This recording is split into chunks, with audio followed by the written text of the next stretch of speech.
Hey guys, welcome to my new blog. আমি আজকে ভাবছি যে কি রান্না করব। চলো ফ্রিজে দেখি কি আছে কি নেই। জানিও নি ভালো যে মানে এই কদিন বাজারও করা হয়নি গাইস।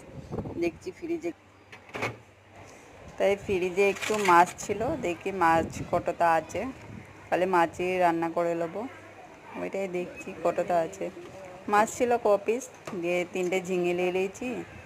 ঝিঙে 3টে নিয়ে হচ্ছে ঝিঙে আলু দিয়ে মাছ রান্না করে দেবো, সরষে বাটা দিয়ে।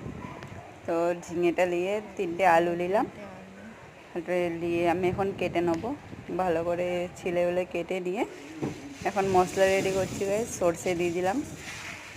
সর্ষে দিলে মাছ রান্নাটা একটু খেতে ভালো লাগে আর কি, আমাকে তো ভালো লাগে।